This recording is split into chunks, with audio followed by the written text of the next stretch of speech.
Can you sell your investment property and buy another one while deferring your taxes till later on? We'll talk about that on today's episode.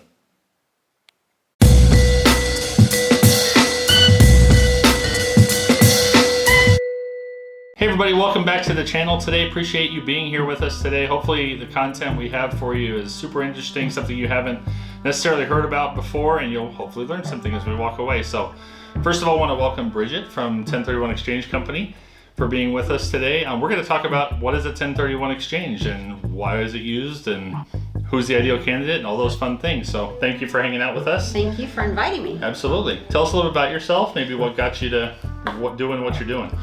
You know, I kind of fell into 1031 exchanges through working through a title company, and it just grabbed my interest because every transaction is a little bit different and you get to work with a lot of people over various parts of the country. And since Arizona has a lot of migratory people coming into our area, it's a great opportunity to have 1031 customers. So it's just a fun thing to do. Awesome. So something that intrigues you called a 1031 exchange. What is that in kind of its most basic form for someone that's never heard the term? The 1031 exchange is where you are selling an investment property and you do not want to pay the capital gain taxes, which might be associated with having gains in that property for value. So the 1031 exchange allows you to sell that and then roll your proceeds into another transaction, another real property that is used for investment intended purposes. So it's a great way to defer the capital gain events. So something that just popped into my mind that we didn't talk about beforehand, but when you roll those proceeds in, can you use those proceeds toward multiple properties? So can you use them for down payments on a couple of additional properties, or how can those funds be used? Yes, that's the great beauty of it. You can split up your values amongst other properties, thereby buying more than one property to replace one property. So it allows you to increase your portfolio. Mm-hmm. So if you made $100,000 on a sale, you can now potentially have a couple or three down payments. Absolutely. To buy three more houses. Yes. That's awesome. So very much. What are the benefits? You kind of talked about it. Are there any other benefits beyond just avoiding capital gains tax for doing the 1031 exchange, or is that the main benefit?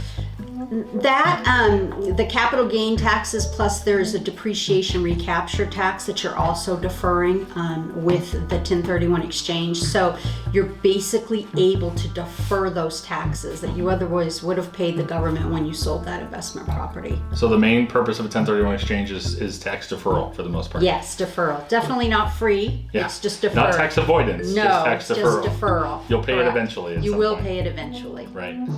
Well, great. So the tax implications, what do people expect on capital gains? I know it all depends on everybody's tax brackets, how much they're taxed, but in ballpark, how much are we deferring, do you think, roughly? Well, you'll have the 25% on depreciation. That's generally what you would pay on that. And then the capital gains can run anywhere between 15% all the way up to 23.8%. Wow, okay. So it's a significant amount of money that you would have to pay. Those are federal rates, and each state has its own rate. In the state of Arizona, it's anywhere, I used to say 4.5 to 5%, but recently they enacted even additional amounts that are due. So it's a significant amount, right. 28%, 30%. Wow.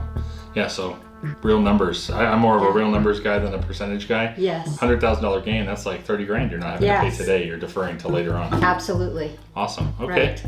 So is there an ideal candidate? Obviously an investor that owns property but what if they haven't thought about selling property? Is this something maybe they should just think about selling the property because of how they can leverage it, or? I tell people who own real estate assets other than their primary residence, they should think about the use of a 1031 exchange, especially if they want to get out of a property that maybe has aged a little and they want to increase that type of product to something that's of today's built, so that they don't have the aging repairs and things of that nature. They could also go from a single family residence to multifamily residences. So it's not just single family. You can change your portfolio should you want to do so. So it's a great avenue for people. Yeah. I've been talking to a lot of people that have been investors, and they're wondering, should I sell it now? Should I not sell it now? Or maybe they're not even thinking about it, but this just popped in my head as a whole new conversation I get to have with people now about, you have these properties, you think you're great, but what would it be like to have maybe 2 or 3 more properties with the equity you've built? It's a great way to increase that portfolio holding. Right. And real estate is a wonderful opportunity for people. And as you might age, you could downsize as well and buy one big commercial property as opposed to having a bunch of little properties. Can you use residential to commercial or back and forth? Absolutely. Okay. Yeah. So. I did not know that part either. See, I'm learning something every day too. So. Yes. I know there's time frames associated, so it does kind of put a clock on your process of purchasing a home following the sale of a home, but it's a generous one in my opinion. Yeah, so there is a time frame involved. So once you close on your sale property, you only have 45 calendar days to identify what you want to buy. I try to turn that around and say, hey, you've got it in escrow. Why not utilize that time while your sale is in escrow to start looking for new properties? Most often, properties will be in escrow for 45 days. So you got that 45. And then, yes, the next 45 are crucial because that's when you have to identify what you want to buy. You have a total of 180 days to complete the transaction from close of sale to close of buys.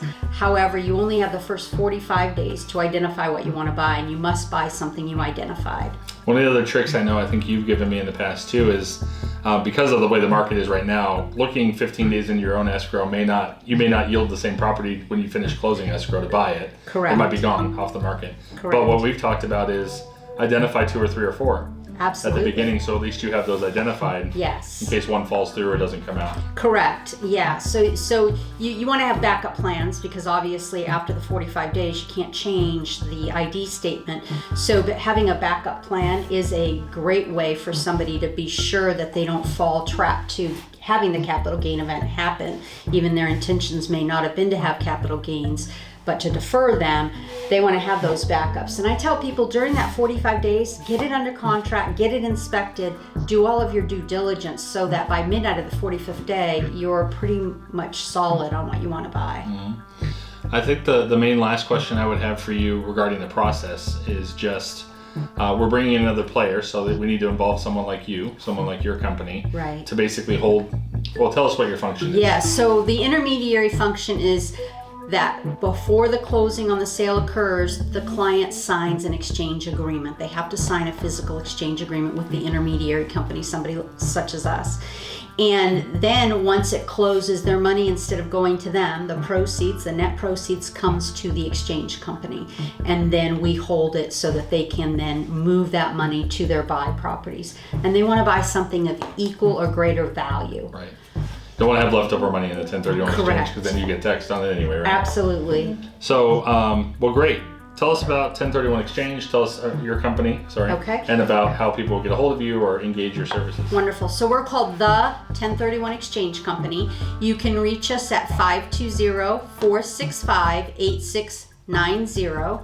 We're at 3200 North Central, Suite 950 here in Phoenix. And we help people coming into our state or leaving our state. Anywhere in the United States, basically, we can help anyone with their tax deferral on real estate assets. Okay, that adds one more question for me. An international owner, is there any possibility with 1031 exchange, or is that just for There is. You can do a 1031 exchange if you are an international owner. However, you will have needed to have filed tax returns. Okay. And sometimes I find that they perhaps did not file some tax returns. But yes, there's a process. And if you have an international seller, you want to have them call our company ahead of time so that we can go over what avenues they might have available to them. Okay, so it sounds like if you're a tax-paying owner in the United States, yes, you probably have an option for a 1031, yes, but to call correct. you to make sure that's the right. case. Yes. Perfect. Do you have a Facebook page or a website or anything people can check out? We do have a Facebook page. Yes. You do? Okay. Yes. We'll find it in the meantime and link it here. How Absolutely, about that? yes. And yes. Well, perfect. The and phone we do have a numbers? great website, the1031.com. That's easy. Yes, and our info's on there, as well as an open order sheet. So if somebody wants to go in and plug in their order to open a transaction, that order sheet is there.